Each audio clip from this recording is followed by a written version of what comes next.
दोस्तों नमस्कार। क्या आप भी म्यूचुअल फंड से पैसा कमाना चाहते हैं बट आप कमा नहीं पाओगे? ऐसा क्यों? ऐसा दोस्तों मैं इसलिए कह रहा हूं, जो चीजें मैं आपको बताने वाला हूं अगर आप उनमें से कोई एक भी चीज करते होगे तो आपके लिए म्यूचुअल फंड से पैसा बनाना बेहद मुश्किल हो जाएगा। क्या आप जानना चाहते हैं कि ऐसी कौन कौन सी चीजें हैं जिसकी वजह से आपको म्यूचुअल फंड में पैसा कमाना बेहद मुश्किल है? तो चलिए आज की वीडियो शुरू करते हैं। दोस्तों वीडियो शुरू करने से पहले मैं आपको यह बता देना चाहता हूं, अगर आप पहली बार इस चैनल पे आए हैं तो चैनल को सब्सक्राइब करके बेल आइकन दबा के ऑल नोटिफिकेशन ऑन कर लेना, जिससे मेरी जो भी नई वीडियो होगी उसका नोटिफिकेशन आपको सबसे पहले मिलता रहेगा। तो चलिए आज की वीडियो शुरू करते हैं।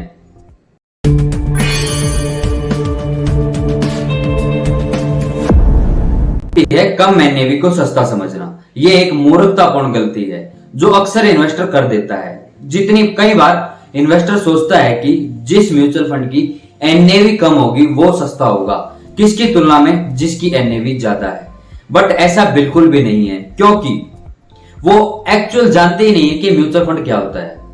असल में म्यूचुअल फंड की यूनिट का अपने आप में कोई मूल्य नहीं होता। ये सिर्फ और सिर्फ इसके जो भी म्यूचुअल फंड स्कीम के पास टोटल एयूएम इकट्ठा हुआ है उसको उसकी यूनिट से भाग देने पर ही आता है एनएवी जो भी होता है। फॉर एग्जाम्पल, अगर किसी म्यूचुअल फंड का टोटल एयूएम 1000 करोड़ रुपए है और उसकी यूनिट्स हैं 50 करोड़, तो दोस्तों इस सिचुएशन में उसकी एनएवी प्राइस 20 रुपए होगी।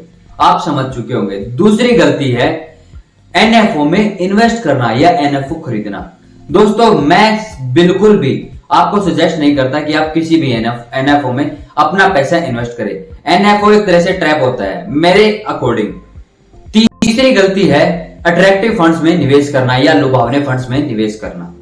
जब मार्केट में अपवर्ड या अप ट्रेंड आता है, मार्केट ऊपर जाता है, उस टाइम बहुत सारे फंड्स और स्कीमें लॉन्च की जाती है। जैसे अगर बैंकिंग सेक्टर अच्छा परफॉर्म कर रहा है तो उस टाइम बैंकिंग फंड्स की बाढ़ आ जाती है। अगर इंफ्रास्ट्रक्चर सेक्टर अच्छा परफॉर्म कर रहा है तो उस टाइम इंफ्रा फंड्स की बाढ़ आ जाती है। या किसी टाइम अगर आईटी कंपनी या टेक्नोलॉजी से रिलेटेड कोई कंपनीज अच्छा परफॉर्म कर रही है तो उस टाइम आईटी फंड्स की बाढ़ आ जाती है। दोस्तों ये सीधा सीधा एक ट्रैप है या यूं कहें स्कैम है। ये आपके और मेरे जैसे लोगों की जेब से पैसा निकालने की ट्रिक है और इसके अलावा कुछ नहीं है। दोस्तों कोई भी सेक्टर रेगुलर अच्छा परफॉर्म नहीं कर सकता, ये मैं आपको लिख के दे सकता हूं। कोई भी सेक्टर रेगुलर अच्छा परफॉर्म नहीं कर पाएगा। दोस्तों ये आपको इसलिए दिखाया जाता है, पास्ट परफॉर्मेंस का सहारा लिया जाता है कि आप किसी भी अट्रैक्टिव फंड्स में या अट्रैक्ट करते हैं लोग आपको कि आप इस म्यूचुअल फंड में अपना पैसा इन्वेस्ट करें। इसके अलावा और कुछ नहीं है और इसकी कोई गारंटी नहीं है कि जिसने पास्ट में अच्छा परफॉर्म किया है वो फ्यूचर में भी अच्छा परफॉर्म करेगा। फोर्थ गलती है फंड चर्निंग। दोस्तों बहुत सारे लोगों को फंड चर्निंग पता ही नहीं होगा कि क्या होता है। दोस्तों फंड चर्निंग का मतलब होता है अदला बदली। इस फंड से पैसा निकाल के उस फंड में इन्वेस्ट करना, या ये फंड बेच के वो फंड खरीद लेना, या किसी फंड की अगर आप एसआईपी के थ्रू इन्वेस्ट करते हैं उसी फंड में आपको बोला जाता है कि आप लमसम के थ्रू इन्वेस्ट करना। ये दोस्तों ये अदला बदली को ही फंड चर्निंग कहा जाता है।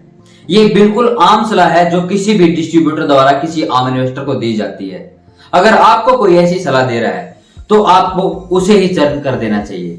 दोस्तों ये सिर्फ और सिर्फ डिस्ट्रीब्यूटर इसीलिए आपको सलाह देते हैं कि उनका कमीशन ज्यादा बन जाए या उनकी फीस ज्यादा बन जाए। लेकिन इसमें अगर आप फंड चर्न करते हैं तो आपको चार्जेस ज्यादा पे करने पड़ेंगे और इसके साथ साथ आपको एक्स्ट्रा इनकम टैक्स भी देना पड़ सकता है।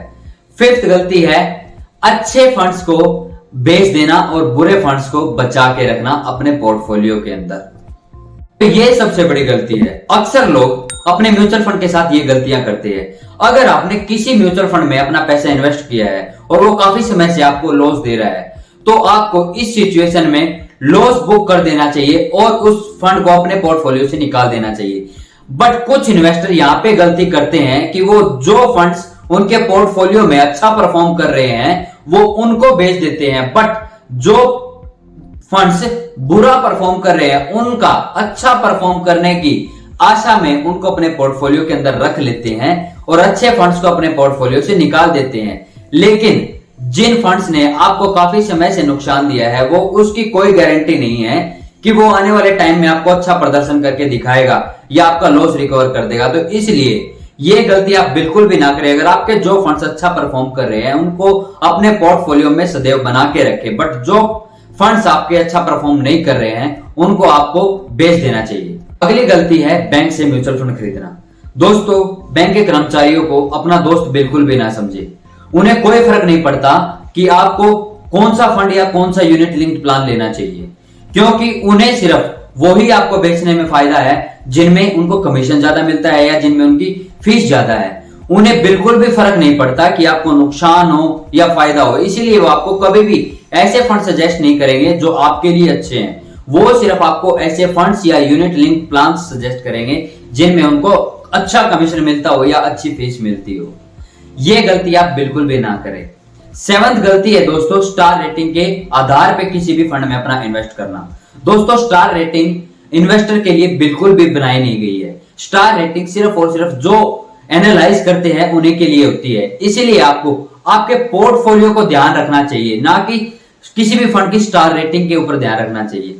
दोस्तों, स्टार रेटिंग के बेस पे कभी भी आपको अपने म्यूचुअल फंड का या म्यूचुअल फंड में निवेश नहीं करना चाहिए। नेक्स्ट और फाइनल गलती है गलत टाइम पर इन्वेस्ट करना।